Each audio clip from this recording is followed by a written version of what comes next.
எல்லாருக்கும் எல்லாருக்கும் பிடிக்கும். The Chennai Silks in தரமான ஆடி பெருமை மிக ஆடி. அந்த ஷோ அவர் பண்ணுறது வந்து அதை ரீப்ளேஸ் யாரும் பண்ண முடியாது.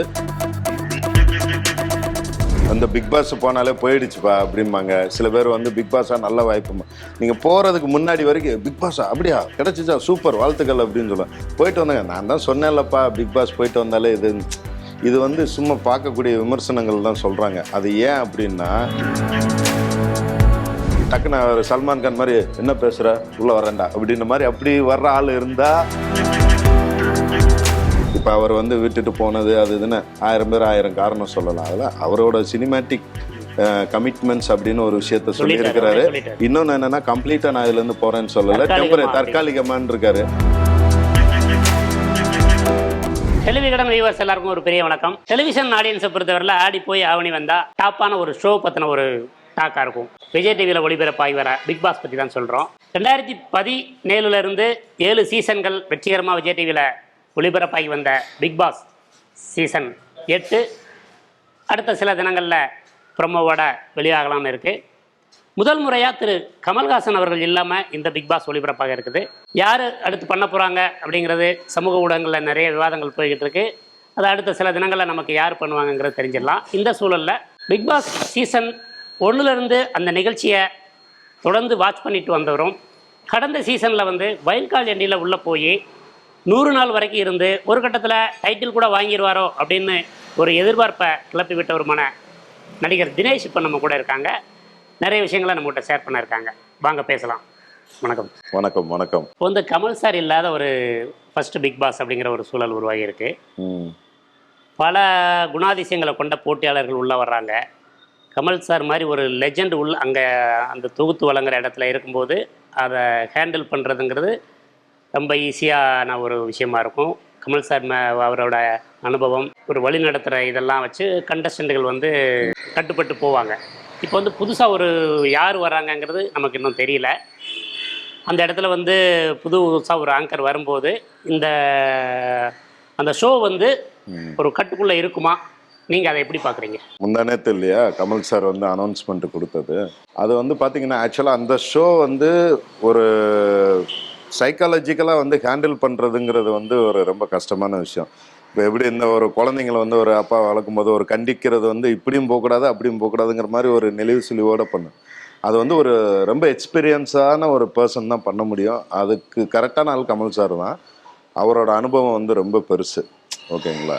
ஸோ அந்த ஷோ வந்து பொட்டன்ஷியலாக ஒரு ஃபாதர்லி ஃபிகராகவும் ஒரு இதாக இருந்து கரெக்டாக கொண்டு போகிறதுக்கு வந்து அவர் தான் ரைட் சாய்ஸ். ஏன்னா தப்புனா தப்புங்கிற ஒரு இடத்துல சொல்கிறதுக்காக இருக்கட்டும். இன்னொன்று, கண்டஸ்டன்ட் எல்லாருமே வந்து பார்த்திங்கன்னா இப்போ ஒரு 4 சீசன் வந்து இருந்த ஒரு சூழல் தாண்டி இன்றைக்கி பிக் பாஸ்னால் என்னங்கிறது வந்து பார்க்குற ஆடியன்ஸ்லேருந்து எல்லாருக்குமே தெரியுது எப்படி விளாடணுன்ட்டு. நீங்கள் 2 சீசன் தான் வந்து சில பேர் வந்து இப்படி பண்ணியிருக்கலாமோ இந்த ஷோ இப்படியா அப்படின்னு அந்த ஃபார்மேட்டு புரியாமல் சில பேர் இருந்தாங்க.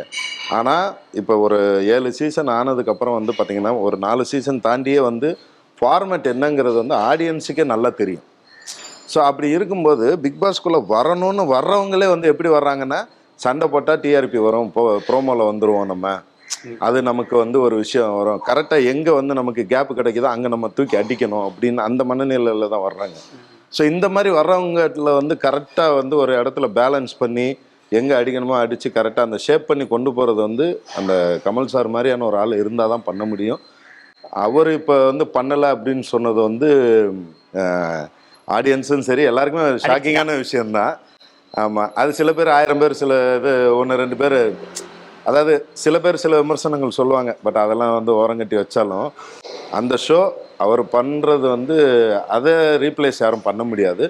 மேபி அதுக்காக வந்து நம்ம அந்த ஷோ வந்து அவர் விட்டு அவ்வளோதான் க்ளோஸ் பண்ணிடணும் அப்படிலாம் நம்ம எதுவும் சொல்ல பண்ண முடியாது. வேற யாராவது ஒருத்தங்க பண்ணாங்கன்னாலும் அதோட ஃபார்மேட்டுமா கமல் சார் பண்ணுற வரைக்கும் அது வேறு மாதிரியான ஒரு ஃபார்மேட்டில் வந்து ஒரு ஸ்ட்ராங்கான ஒரு பொட்டன்ஷியலாக இருந்தது. இப்போ வேறு யாராவது புதுசாக ட்ரை பண்ணுறாங்க, ஆங்கரை வந்து சேனல் வந்து பேசுகிறாங்க வைக்கிறாங்கன்னா அவங்க வரும்போது அதோட கலரே வந்து டோட்டலாக மாறும். இப்போ நம்ம தெலுங்குலேயே வந்து பார்த்திங்கன்னா நடுவில் வந்து இவர் ஜூனியர் என்டிஆர் ஒரு சீசன் பண்ணார். அப்போ பார்த்தீங்கன்னா அதோட கலர் வேறையாக இருந்தது. அவங்க நாகார்ஜுனா அவங்க பண்ணும்போது ஒரு ஃப்ளேவர் இருக்குது.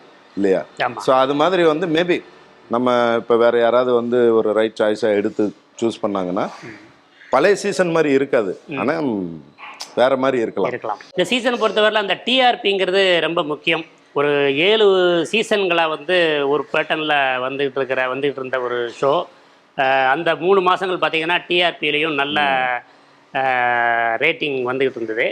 திடீர்னு ஒரு ஹோஸ்ட் மாறும்போது இந்த ரேட்டிங் விஷயங்கள் வந்து அது பிக்கப்பாக கொஞ்சம் நாள் எடுத்தால் கூட முதல்ல வந்து அது ஒரு மாதிரி வித்தியாசம் இருக்கலாம் இல்லையா? அதை வந்து இவங்க எப்படி சரி பண்ணுவாங்க? அதுக்கு ஏதாவது அது எல்லாமே வந்து சேனலுக்குன்னு ஒரு பெரிய டீமே இருக்காங்க. ஒரு ஷோனா அந்த ஷோவை சுற்றி வந்து ஒரு 100 பேர் வேலை செய்கிறாங்க. ஒரு டைரக்ஷன் டீமில் ஒரு 50 பேர் இருக்கிறாங்க. அதாவது lot of brains behind the ஷோன்னு சொல்லுவாங்க. ஸோ அப்போ அவங்க என்ன பண்ணுவாங்கன்னா டிஆர்பி வரணுங்கிறத தாண்டி இந்த ஷோ வந்து எப்படி ஹிட் பண்ணுறது, அதுக்கு என்ன கான்செப்ட் பண்ணலாம். இப்போ நீங்கள் லாஸ்ட் சீசன்லாம் பார்த்தீங்கன்னா நீங்களே எதிர்பார்த்துருக்க மாட்டீங்க, 2 வீடு கான்செப்ட்னு கொண்டு வந்தாங்க இல்லையா? அது மாதிரி இந்த சீசனில் ஏதாவது கான்செப்ட்ஸ் வந்து அவங்க திங்க் பண்ணலாம். டைரக்ஷன் டீம் வந்து அது திங்க் பண்ணுவாங்க. ஏன்னா ஒரு படம் மாதிரி இன்னொரு படம் இருக்கக்கூடாது அப்படின்னா இன்னைக்கு வந்து ஒரு படம் வந்தோடனே இது அந்த கதை இந்த கதைன்னு காப்பி அடிச்சிட்டாங்கன்னு சொல்கிறாங்க இல்லையா? அப்போ வந்து டீம் வந்து பிரைன் ஸ்டார்ம் பண்ணி அதுக்கு வந்து என்ன பண்ணணும், வேற என்ன பண்ணலாம், மேபி கண்டஸ்டன்ஸில் என்ன பண்ணலாம், அப்புறம் வந்து இந்த 2 வீடு கான்செப்ட் மாதிரி வேற என்ன பண்ணலாம், இப்போ டாஸ்கில் வந்து வேற ஏதாவது புதுசாக வேற என்ன. ஏன்னா இப்போ ரீசெண்டாக கூட கேள்விப்பட்ட கொஞ்சம் நிறைய டாஸ்க் மேனேஜர்ஸ்லாம் கொஞ்சம் நிறைய எடுக்கிறாங்க அப்படிங்கிற மாதிரி கேள்விப்பட்டேன். அது மாதிரி. ஸோ இது வந்து தமிழ் ஆடியன்ஸுக்கு எப்படி சூட் ஆகுங்கிற மாதிரி ஒர்க் பண்ணுற தமிழ் ஆட்களும் இருக்கிறாங்க, பாம்பே டீமும் இருக்குது, எல்லாருமே இருக்கிறாங்கங்கும்போது அவங்க நிறைய பிரெயின்ஸ் போட்டு அதில் ஒரு கலவையாக ஒரு கான்செப்ட் ரெடி பண்ணுவாங்க. டிஆர்பியை கொண்டு வரணும், ஷோவை ஹிட் பண்ணணுங்கிறதான் எல்லாரோட அல்டிமேட் நோக்கமுமே இல்லையா? ஒரு ஹோஸ்டாக இருந்தாலும் சரி, ஒரு கண்டஸ்டண்ட்டாக இருந்தாலும் சரி, நான் போன சீசன் ஹிட் ஆகணும் அப்படின்னு தான் ஒவ்வொரு கண்டஸ்டன்ட்டும் நினச்சி போவாங்க. போன சீசனை விட இப்போ இந்த சீசனில் நம்ம இருக்கேன், அப்போ இந்த சீசன் நல்லா ஹிட் ஆச்சுன்னா எனக்கு ஒரு சந்தோஷம் தானே. அந்த மாதிரி தான் ஒவ்வொரு கண்டஸ்டண்ட்டோட மனநிலையும் இருக்கும். அதனால் அவங்க கான்ட்ரிபியூட் பண்ணுவாங்க. இப்போ வந்து பிக் பாஸ் போயிட்டு வந்த நிறைய பேர் வந்து வெளியில வந்து பெருசா ஒன்றும் சைன் ஆகலை அப்படிங்கிற ஒரு டாக் ஒன்று இருக்கு. சீசன் 1லேருந்து எடுத்தீங்கன்னா ஒரு பக்கம் பார்த்தீங்கன்னா செலிபிரிட்டிஸ்க்கு வந்து அந்த ஷோக்குள்ளே போகணும்னு ரொம்ப ட்ரை பண்ணுறாங்க. ஒவ்வொரு சீசன் வரும்போதும் அதில் எப்படி போகலான்னு ஒரு குரூப் வந்து முயற்சி பண்ணிட்டு இருக்காங்க. வெளியில் வந்து ஏதாவது சினிமா வாய்ப்புகள் வருதா அப்படின்னு பார்த்தா பெருசாக வந்து யாரும் சொன்ன மாதிரி கூட இல்லை. உங்கள் எக்ஸ்பீரியன்ஸ்ல இருந்து சொல்லுங்கள், அந்த ஷோ வந்து. ஆமாம், அது நிறைய விமர்சனங்கள் வரும். இந்த பிக் பாஸ் போனாலே போயிடுச்சுப்பா அப்படிம்பாங்க. சில பேர் வந்து பிக் பாஸாக நல்ல வாய்ப்புமா, நீங்கள் போகிறதுக்கு முன்னாடி வரைக்கும் பிக் பாஸா அப்படியா கிடச்சிச்சா சூப்பர் வாழ்த்துக்கள் அப்படின்னு சொல்லுவேன். போயிட்டு வந்தாங்க, நான் தான் சொன்னேன்லப்பா பிக் பாஸ் போயிட்டு வந்தாலே இது வந்து சும்மா பார்க்கக்கூடிய விமர்சனங்கள் தான் சொல்கிறாங்க. அது ஏன் அப்படின்னா, ஃபஸ்ட்டு நீங்கள் வந்து ஒரு கண்டஸ்டன்ட் வந்து பிக் பாஸ்குள்ளே வர்றாங்க அப்படின்னா அவங்க என்ன ஆம்பிஷனோட வர்றாங்கங்கிறது இருக்குது. ஒருத்தர் வந்து ஒரு ஷோக்குள்ளே வர்றாருங்க, எனக்கு இது மூலியமாக போய் எனக்கு ஒரு ஃபெமிலியாரிட்டி கிடைக்கணும், ஒரு எக்ஸ்போஷர் கிடைக்கணும், அது மூலிமா எனக்கு படம் வாய்ப்பு கிடைக்கணும் அப்படின்னு ஒரு ஆம்பிஷனோடு உள்ளே வந்தாங்கன்னா அவங்க அதை ஃபோக்கஸ் பண்ணி தான் வெளியில் வந்து போகிறாங்க. இப்போ ஏற்கனவே போயிட்டு வந்தவங்களுக்கு நிறைய பேருக்கு கிடச்சிருக்கு. இப்போ ஆரவெல்லாம் வந்து டைட்டில் வின் பண்ணாரு, அவருக்கு பட வாய்ப்பு கிடைச்சது. ஓகேங்களா, கிடைச்சது. அதுக்கப்புறம் என்னங்கிறது வந்து அது நம்ம கையில் கிடையாது. ஓகேங்களா, எதுவுமே வெளியிலேயே தெரியாத ஒரு ஆள் வந்து உள்ள பிக் பாஸ்குள்ளே போகும்போது அவருக்கு ஒரு எக்ஸ்போசர் கிடச்சி அவர் வெளியில் வர்றாரு, ஈஸியாக ஐடென்டிக்கல் ஆகுது. அப்போ வந்து இன்னொரு இந்த படம் பண்ணுறாங்கங்கும்போது அதை ப்ரொமோட் பண்ணுறதோ அதுக்கு அதாவது ஒரு 4 ஆஃபீஸ் ஏறி இறங்கி வாய்ப்பு தேடுறத விட இவங்களுக்கு வந்து ஒரு ஆஃபீஸ்க்கு போனால் ஓகே இவர் இல்லை, சரி ஆமாம் பண்ணால் நல்லா தான் இருக்கும், அவருக்கு ஒரு பாப்புலாரிட்டி இருக்குது, ஃபாலோஅப் இருக்குது, பண்ணிக்கலாம் அப்படின்னு சொல்லிட்டு அதை மெட்டீரியலைஸ் பண்ணுறது வந்து அவங்கவுங்க கையில் தான் இருக்குது. இதுக்கு பிக் பாஸை குறை சொல்லக்கூடாது. என்னென்னா நான் ஏற்கனவே சில இன்டர்வியூவில் சொல்லியிருக்கேன், நல்லா ஃபேமஸாக இருக்கிறவங்க போனாங்கன்னா அவங்களுக்கு கொஞ்சம் டேமேஜ் ஆகும். கொஞ்சம் ஓரளவு வந்து வெளியில் தெரியவே தெரியாதுங்கிறவங்களுக்கு இது ஒரு பாப்புலாரிட்டியை வந்து இன்க்ரீஸ் பண்ணி தரும். அப்போ அதை அவங்க அடுத்து வந்து எப்படி ஹேண்டில் பண்ணுறாங்கங்கிறது தான்.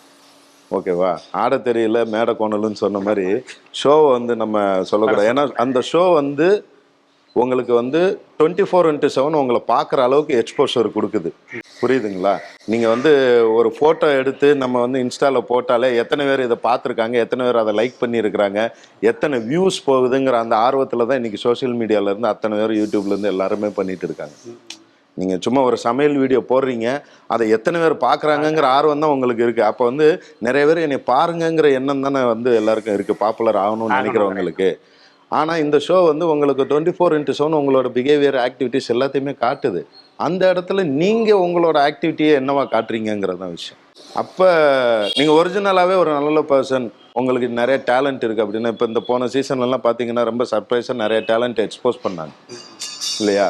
ஒவ்வொருத்தங்களும் வந்து அவங்களோட சிங்கிங், இப்போ அர்ச்சனாலாம் வந்து பார்த்தீங்கன்னா அவங்களோட சிங்கிங் இதை வந்து நிறைய இதில் பாடி இருக்கிறாங்க. ஆனால் நிறைய விஷயம், ஆனால் இவ்வளோ நல்லா பாடுறியம்மா அப்படின்னு சொல்கிற அளவுக்கு அவங்களுக்கு ஒரு எக்ஸ்போஷர் கிடைச்சது. மாயாவே வந்து பார்த்தீங்கன்னா லாஸ்ட்டாக வந்து அவங்களுக்கு பாடுறதெல்லாம் என்னதான் வந்து நிறைய விஷயங்கள் இருந்தாலும் அவங்களுக்கு அந்த பாடுற டேலண்ட் எக்ஸ்போஸ் ஆச்சு.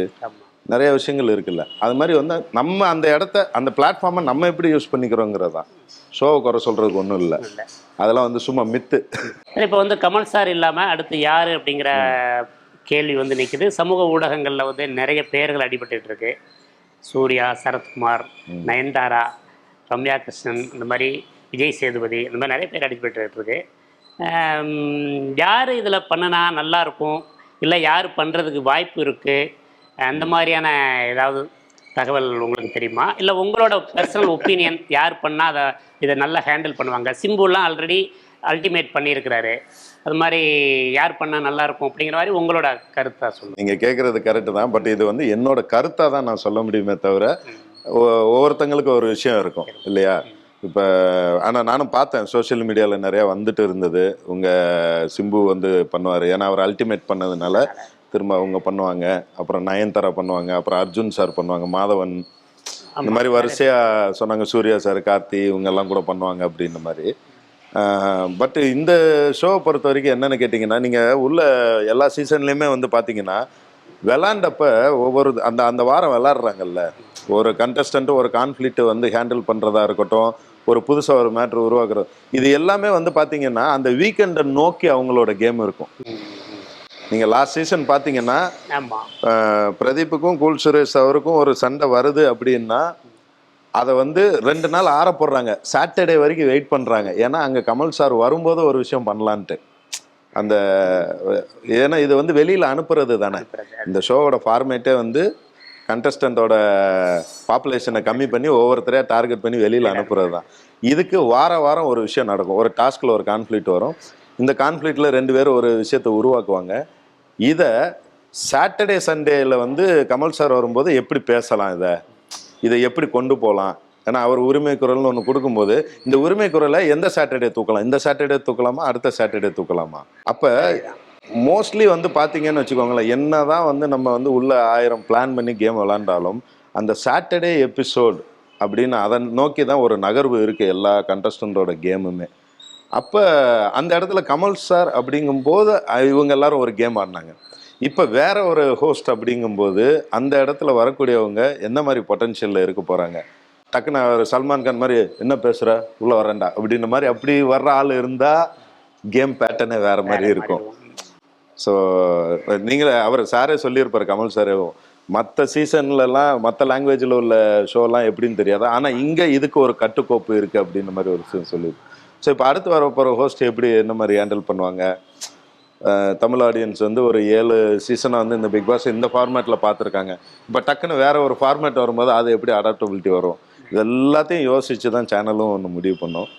அப்போ அதுக்கு என்னோட பாயிண்ட் ஆஃப் வியூவில் வந்து பார்த்தீங்க அப்படின்னா, இதில் வந்து நிறைய கான்ஃப்ளிக்ட் வந்து கண்டஸ்டன்ட் மத்தியில் வந்து வாய் வார்த்தையாக பேசும்போதோ இதாக பேசும்போதோ வந்து பார்த்திங்கன்னா ஒரு மதம் சார்ந்தோ இல்லை டக்குன்னு வந்து ஒரு ரீஜன் சார்ந்தோ இந்த மாதிரிலாம் எங்கேயாவது ஒரு கான்ட்ரவர்சி வரலைன்னாலும் அதை ஒரு என்ன சொல்கிற ஒரு ஸ்டாம்பிங் பண்ணி ஒரு விஷயம் கொண்டு போவாங்க. இப்போ உங்களை நான் டேமேஜ் பண்ணணும் அப்படின்னா நீங்கள் எங்கேயோ ஒரு இடத்துல விட்ட வார்த்தையை பிடிச்சி அதை எப்படி நீ சொல்லலாம் அப்படின்ற மாதிரி அப்படி கொண்டு போவோம்.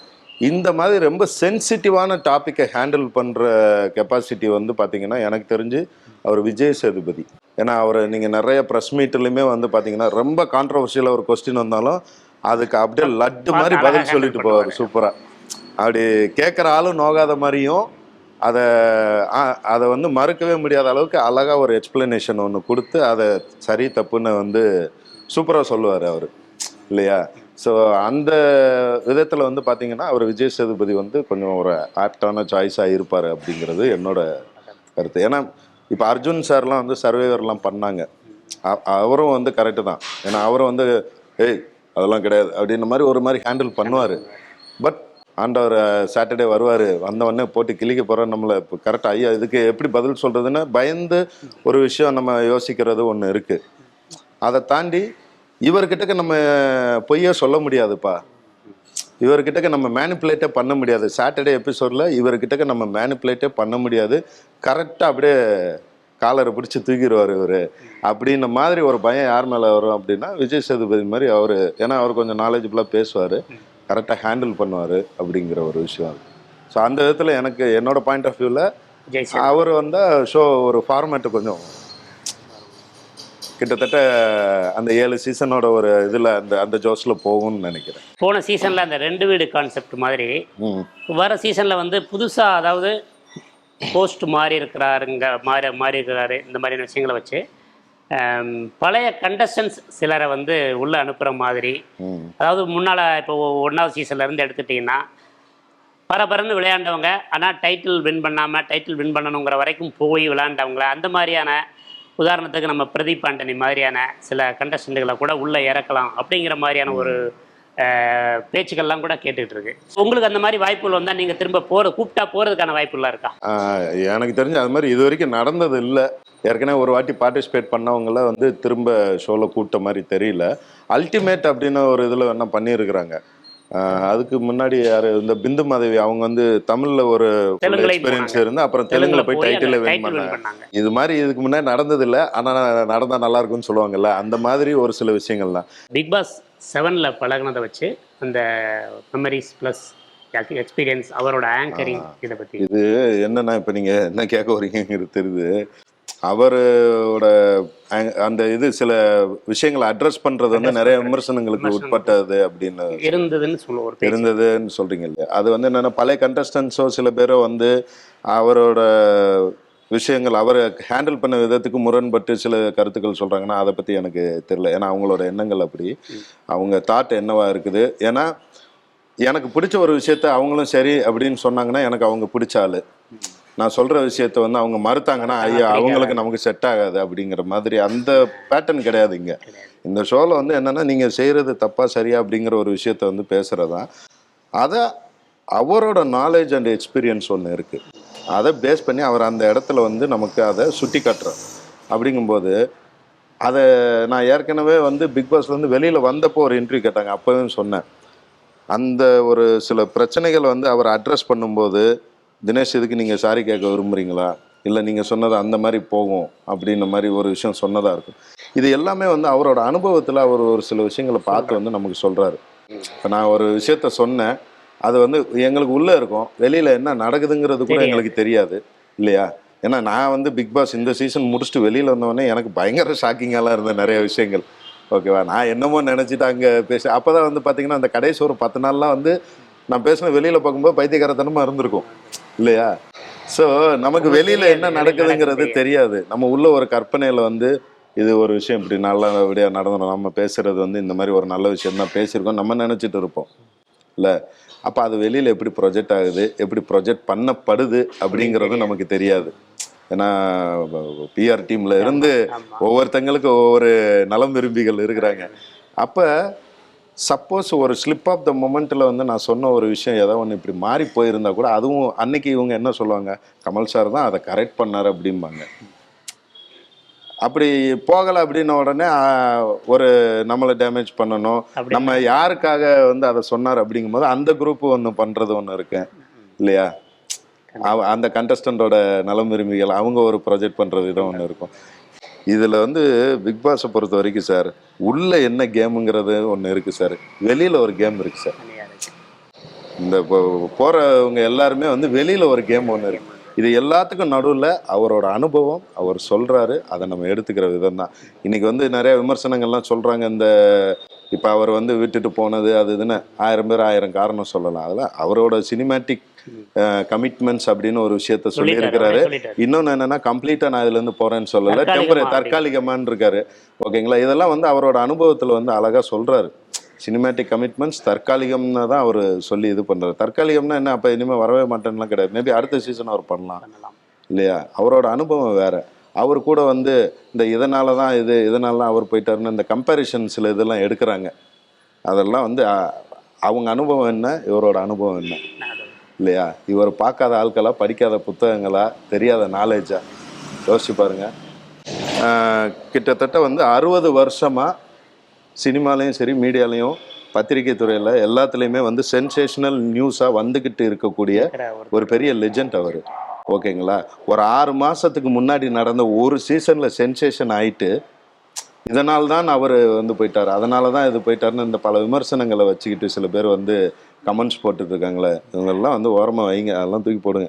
அவர் தான். தினேஷ் சார், உங்கள் டைம் ஸ்பெண்ட் பண்ணி எங்களுக்கு இவ்வளோ நேரம் வரைக்கும் பிக் பாஸ் சீசன் 8 பற்றியும், திரு கமல்ஹாசன் வெளியில் போனது, புது ஆங்கர்கள் யார் வராங்க, அவங்க வந்தால் எப்படி இருக்கும், ஷோ எப்படி இருக்க போகுது அப்படிங்கிற உங்களோட கருத்துக்களை ஷேர் பண்ணீங்க. டெலிவிகடன் சார்பாக உங்களுக்கு எங்களுடைய வாழ்த்துக்கள். நன்றி சார். நன்றி நன்றி நன்றி. எல்லாமே நல்லா இருக்கும், எல்லாருக்கும் பிடிக்கும். The Chennai Silks தரமான ஆடி பெருமை மிக ஆடி.